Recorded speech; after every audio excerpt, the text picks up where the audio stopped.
1988 और 2025 दो दर्दनाक हवाई हादसे। एक शहर हबीब शेख की आंखों में आज भी जिंदा है वो मंजर। आदाब, मुस्लिम ऑफ गुजरात यूट्यूब चैनल में आप सभी का स्वागत है। 12 जून 2025 ये तारीख अहमदाबाद के इतिहास में एक और काली इबारत बन गई। एयर इंडिया का एक विमान अहमदाबाद से लंदन के लिए उड़ान भरते ही हादसे का शिकार हो गया और इस भयावह दुर्घटना में 241 से अधिक लोगों की मौत की पुष्टि हो चुकी है। पूरा देश स्तब्ध है, शोकाकुल है। लेकिन बहुत कम लोग जानते हैं कि यह हादसा अहमदाबाद में हुआ दूसरा बड़ा हवाई हादसा है। इससे पहले अक्टूबर 1988 में भी इसी शहर में एक प्लेन क्रैश हुआ था। वह दुर्घटना लैंडिंग के समय हुई थी, जिसमें 133 यात्रियों की मौत हुई थी। 1988 की दुर्घटना, जब दीपक की उड़ान कभी वापस नहीं आई। उस हादसे की टीस आज भी गुजरात के वरिष्ठतम मुस्लिम पत्रकार हबीब शेख की आंखों में देखी जा सकती है। 1988 में जब वह प्लेन क्रैश हुआ, तब विमान के को पायलट दीपक थे। दीपक हबीब शेख के बेहद करीबी दोस्त। हबीब शेख बताते हैं, दीपक सिर्फ एक पायलट नहीं थे, वो मेरे भाई जैसे थे। चाय की दुकानों से लेकर के दफ्तरों तक की तमाम चर्चाओं में हम साथ होते थे। जब उन्होंने फ्लाइंग स्कूल में दाखिला लिया तो मुझे उन पर नाज था। दीपक अहमदाबाद में पले बड़े थे, यहीं से उन्होंने अपने उड़ान की शुरुआत की थी। बाद में वह दिल्ली शिफ्ट हुए और फिर मुंबई में सेवारत रहे, लेकिन उनकी जड़ें अहमदाबाद में थीं और उनके दिल में बसते थे उनके यार दोस्त। जब मौत की खबर आई, हबीब शेख उस दिन को याद करते हुए कहते हैं, हमें अखबार के ऑफिस में खबर मिली कि लैंडिंग के वक्त प्लेन हादसे का शिकार हो गया है। जब मुझे दीपक का नाम कन्फर्म हुआ तो मेरा दिल टूट गया। मैं खुद को संभाल नहीं पाया। वो हादसा एक दोस्त नहीं, एक सपना खो देने जैसा था। आज जब 2025 का नया हादसा हुआ है, हबीब शेख फिर से टूट गए हैं। वह कहते हैं, इतने साल बाद वही दर्द फिर सामने आ गया है। कल के हादसे में कितने ही दीपक होंगे जिनके परिवार आज बेसहारा हो गए। मैं जानता हूं, एक हादसा सिर्फ एक मौत नहीं लाता, वह सैकड़ों परिवारों को हमेशा के लिए बदल देता है। इतिहास का भयानक दोहराव। 1988 और 2025 दोनों हादसे अहमदाबाद के लिए किसी खौफनाक डेजा वू से कम नहीं। फर्क सिर्फ इतना है कि एक हादसा लैंडिंग के वक्त हुआ था और दूसरा टेक ऑफ के समय। लेकिन अंजाम एक जैसा, मौत, मातम और सवालों की गूंज। कभी कभी किस्मत और इतिहास दोनों एक ही शहर पर बार बार वार करते हैं, और हर बार कुछ आंखें नम हो जाती हैं, कुछ दिल ताउम्र बोझ ढोते हैं। हबीब शेख जैसे लोग उस इतिहास के गवाह बन जाते हैं जो हर पीढ़ी को सिखाता है कि हवा में उड़ने का ख्वाब बहुत खूबसूरत होता है, लेकिन उसका टूटना बेहद तकलीफदेह। आखिरी शब्द। हबीब शेख की जुबानी। 1988 के हादसे की कहानी न केवल उस समय की एक रिपोर्ट है, बल्कि एक दोस्त की दिल से निकली सच्ची दास्तान है। कल यानी 12 जून को जो हादसा हुआ है, वह न केवल आधुनिक सुरक्षा व्यवस्थाओं पर सवाल उठाता है, बल्कि यह भी याद दिलाता है कि हमने अपने पुराने जख्मों से शायद अभी तक कुछ सीखा नहीं। दीपक आज भी जिंदा हैं, मेरी यादों में, मेरे जज्बातों में। हबीब शेख की यह बात उन सभी के लिए एक सबक है जिन्होंने अपनों को आसमान की ऊंचाइयों में खो दिया। अगर आप इस दर्द को समझते हैं तो इस वीडियो को देखें, शेयर करें और उन लोगों को याद करें जो कभी हमारे बीच थे और अब सिर्फ कहानियों में हैं। अस्सलाम वालेकुम। मेरा नाम है हबीब शेख। मैं एक सीनियर जर्नलिस्ट हूँ। कल यानी 12 जून 2025 को अहमदाबाद एयरपोर्ट के पास जो हादसा हुआ, उसने मुझे करीब 38 साल पहले का ऐसा ही हादसा जो हुआ था उसकी याद दिला दी। वो इसलिए कि उस एयरक्राफ्ट का पायलट जो था दीपक नागपाल, वो मेरा दोस्त हुआ करता था। हमारी दोस्ती इसलिए थी कि उसके वालिद, उसके फादर गुलजारीलाल नागपाल किसी ज़माने में ट्रांसफ़र होकर अहमदाबाद आए थे और ESI, जिसको हम कामदार राज्य योजना कहते हैं, उसके मैनेजर हुआ करते थे। और मैं नेशनल टेक्सटाइल कॉरपोरेशन की एक यूनिट यानी राजनगर टेक्सटाइल मिल में प्रोविडेंट डिपार्टमेंट में जूनियर क्लार्क था। दीपक ESI में था, मैं PF में था। हम दोनों साथ में बैठते थे, साथ में काम करते थे। फिर हम लोगों ने साथ में सेक्रेटरियल प्रैक्टिस एक कोर्स किया। आश्रम रोड पे किसी ज़माने में डेटा मैट्रिक्स नाम की एक कंपनी हुआ करती थी। उसमें हम दोनों ने साथ में एंट्री ली, कोर्स किया, पास भी हो गए। मगर उसे हमेशा कुछ नया करने की एक लगन रहती थी, वो कुछ करना चाहता था। तो मुझे बार बार कहता था कि यार ये इससे काम नहीं चलेगा, कारकुन बन जाएंगे, किसी के सेक्रेटरी बन जाएंगे, PA बन जाएंगे, मुझे और कुछ करना है।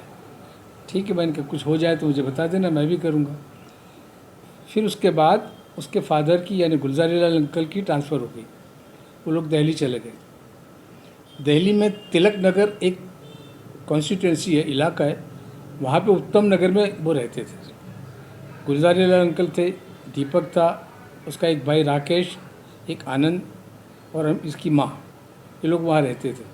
वहाँ जाने के बाद उसने दिल्ली फ्लाइंग क्लब में एंट्री ले ली और 8 दिन के बाद मुझे फ़ोन करके बताया कि मैं पायलट बनने वाला हूँ। तो मैंने कहा ठीक है, मुबारकबादी। ज़माने में मोबाइल तो थे नहीं, तो उसी राजनगर टेक्सटाइल मिल में फ़ोन आया करते थे और हम बात करते थे। फ़्लाइट दरमियान एक बार ऐसा हुआ कि उसने सोलो फ्लाइट की और जब वो लैंडिंग कर रहा था तो एयरपोर्ट पे किसी व्हीकल से उसका वो जो छोटा एयरक्राफ्ट था वो टकरा गया और उसकी राइट विंग टूट गई। तो उसको पेनल्टी भी देनी पड़ी और उसको 8 दिन के लिए सस्पेंड भी किया। मगर जैसे ही कोर्स कंप्लीट हुआ, उससे कोई फ्लाइंग ड्यूटी नहीं दी, ग्राउंड ड्यूटी दी और उसको कश्मीर भेज दिया, एटीज़ एयर ट्रैफिक कंट्रोलर की पोस्ट पे। वहाँ उसने 6 महीने काम किया। फिर बाद में उसको छोटा फ्लाइट दी। बड़ी फ़्लाइट के बाद आने के बाद उसने फिर बम्बई ट्रांसफ़र हो गया। इस दौरान उसकी शादी हो गई। रवीशा जो थी उसकी वाइफ थी, शादी करके बम्बई चला गया। बम्बई जाने के बाद भी हमारा ताल्लुकात रहता था, घर पे भी आना जाना होता था। उस दिन मुझे याद है, तारीख थी 19 अक्टूबर 1988 और 20 तारीख को उसकी बेबी का बर्थडे था।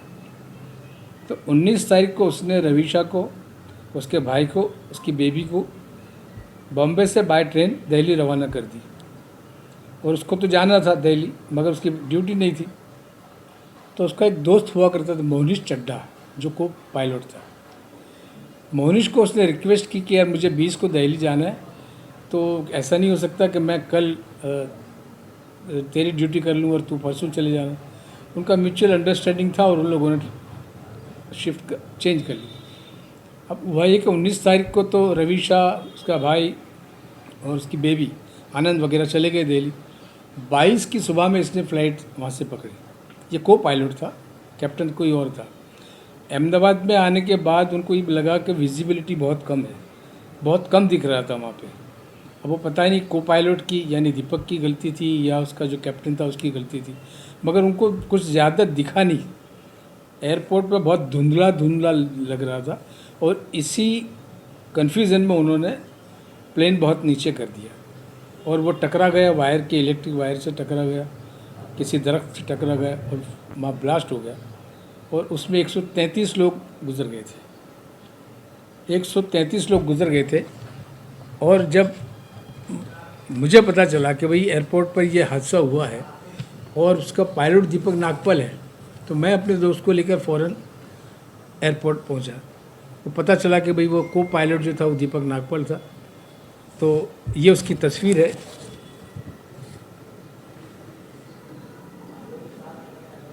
अब उसकी शनाख्त करनी थी, उसको आइडेंटिफाई करना था, तो कैसे करें। तो फ़ौरन दिल्ली गुलजार लाल अंकल को ये मैसेज दिया गया। वो आए, आंटी भी आ गई, मगर रवीशा नहीं आ पाई, वो घर पे ही रही थी।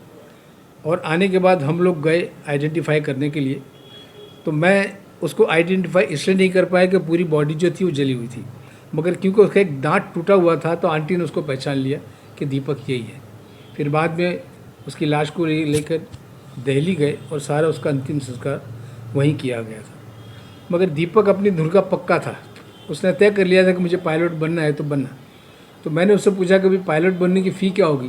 तो उस ज़माने में पर डे 250 या 200 रुपये चार्ज देना पड़ता था। तो उसने मैनेज किया, अंकल से कुछ पैसे लिए, अपनी जमा पूंजी थी उससे पैसे निकाले और अल्टीमेटली वो पायलट बन ही गया।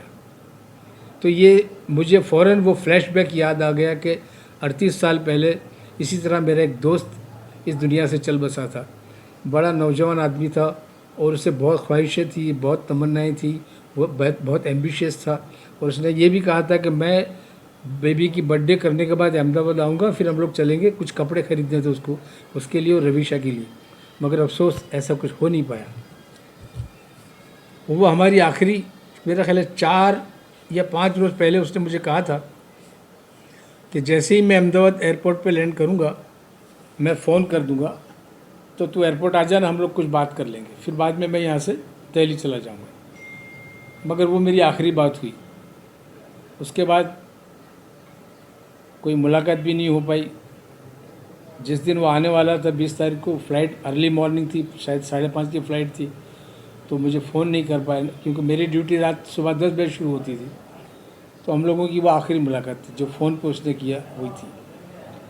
तो मुझे याद आया कि आज से 38 साल पहले इसी तरह का एक नौजवान पायलट, को पायलट था, कैप्टन तो बना भी नहीं था, वो को पायलट था, और वो अपनी धुन का पक्का था, उसे कुछ करना था, उसने किया, पायलट बन गया, मेहनत भी की, और वो इस अंजाम को पहुंचा कि उसके माँ बाप उसको कैप्टन बनता नहीं देख पाए। मुझे बहुत आज भी उसकी याद आती है। जब भी मैं किसी प्लेन का हादसा देखता हूँ या सुनता हूँ तो मुझे फ़ौरन दीपक की याद आती है। अगर आपको दिलचस्प और जानकारीपूर्ण वीडियो पसंद हैं तो हमारे YouTube channel Muslim of Gujarat को अभी सब्सक्राइब करें। वीडियो को लाइक करें और ज़्यादा से ज़्यादा शेयर करें ताकि हमारा संदेश दूर दूर तक पहुँचे। आपका सपोर्ट हमारे लिए बहुत मायने रखता है। शुक्रिया।